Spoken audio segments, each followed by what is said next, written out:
Okay, now we're here at the Middletown Fire Station, uh, and Mike, we're going to talk about the heavy duty rescue equipment you guys have. Do you want to talk a little bit about what's behind us here? Thanks, Doug.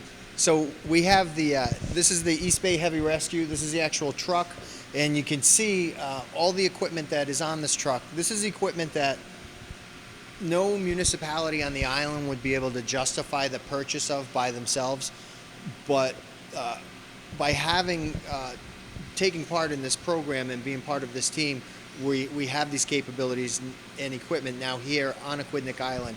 If we just look quickly, you can see we have boxes of chainsaws and all kind of tools, clamp kits and Stanley power tools, and we have a generator and all kinds of saws and rope rescue equipment. And this equipment is so expensive that to purchase, for instance, a generator that I'm looking at over your shoulder would pretty much wipe out the town of Portsmouth's equipment budget for the fire department. Right. So it's a great opportunity for all three departments to not only be able to use this equipment every day, but to have it strategically located on the island, so that if we need it, we wouldn't have to call, for it to be delivered from, say, Scituate. So this is the kind of equipment that's kind of above and beyond what any normal fire department would have on their own. Absolutely, and that's that's why when I said that we couldn't justify buying it, we don't need heavy duty chainsaws all the time. All the time, right. But we may need them once or twice a year, so it's hard to justify that purchase. But now we have access to that equipment when that unfortunate time comes. Sure. You want to talk a little bit about the background to this and how we got this gigantic truck? And so this has been in the works for probably close to a year, and it started with the Rhode Island Emergency Management Agency put together this team, and it was called Urban Search and Rescue for the state of Rhode Island. It came as a result of the 911 attacks, 9/11 attacks, and the states decided that they need to have some type of equipment in place to respond to a catastrophic incident before FEMA can actually respond. So the state of Rhode Island purchased, I think, 3 of these trucks and all of this equipment and put together the USAR team. Now, over the years, members have come and gone, and the training has been, at different levels. And Director Peter Gaynor came in as he's not new anymore, but when he came in as the new emergency management director for the state, he said, how can we better deploy these assets and serve the state better? So the plan was born there to have this truck situated in the East Bay, Middletown Fire Department, and the team that will make up the responders for this truck is going to consist of firefighters from the towns of Portsmouth, Middletown, and the city of Newport. So there'll also be another team in Warwick that'll cover the West Bay, and the goal is to get the whole state covered, but to have the equipment already out in the field so that we can get it and use it as quickly as possible. So we've been in the process over the last year of coming up with a memorandum of understanding between each municipality and the state to provide things like liability protection, certainly funding, training, and just to make sure that we're doing it in the most efficient manner that we can. Sure. I don't know if you want to talk a little bit more about some of the apparatus that we're looking at. It's mostly things in boxes, but like you say, a heavy-duty generator. Yeah, we have some heavy-duty generators. We have a lot of compressed air cylinders, acetylene torches, regular carpentry equipment. You can see if you look up top, Doug, we have these big giant 4x4s that run probably about 16 feet long. These are all things that we would use if we had to shore up a building, if we had some type of structural collapse, or we had, I know in Portsmouth, we had a crane tip over on the Sconnet River Bridge last year, and we need to quickly stabilize that piece of equipment so it doesn't, obviously end up in the river.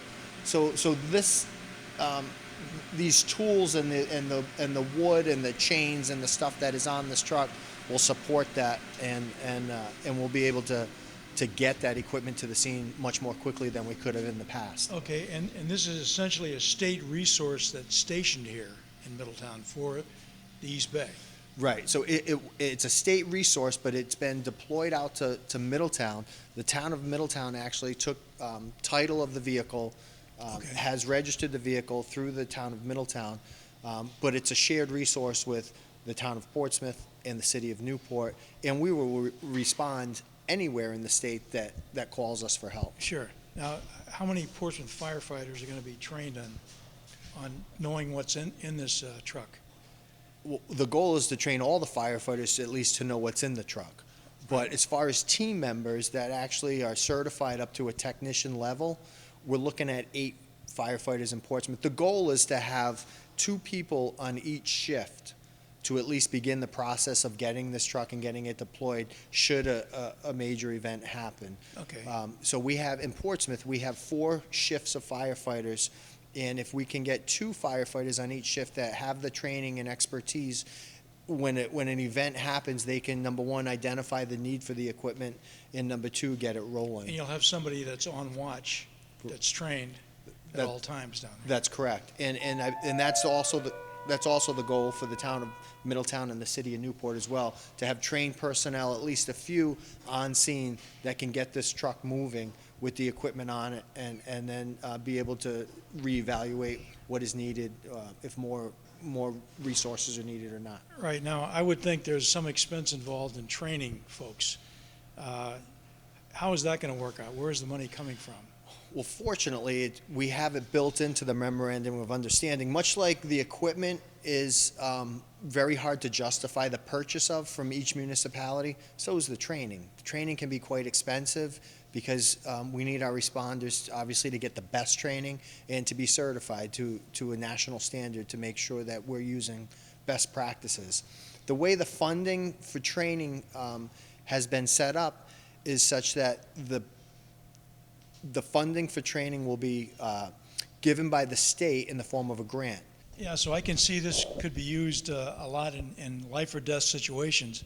You know, you think about a kid or somebody being underneath a house or something else that fell down. So this could be a lifesaver, this equipment, that you wouldn't have access to normally. Right. Unfortunately, we don't have those types of calls often, but if and when we do have those types of calls, it's nice to know that we have the equipment available here on the island that we can get on scene right away. Yeah, and that helps out all the communities here in the East Bay. Absolutely, it helps us all out, particularly if we're looking at a hurricane or some type of situation where maybe we don't have access to all the bridges and stuff. Having this life-saving equipment here on the island should provide a level of security and comfort to all the people who reside here. Yeah, I think especially the idea that we're on an island and you can't get off here during a hurricane Right. sometimes. So this is great.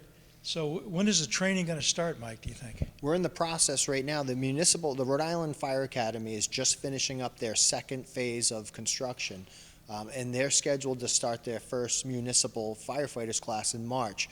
We're in the process of sitting down with the director of the Fire Academy and scheduling our first ropes class to get our responders up and running. Now, where would those classes be held, here or?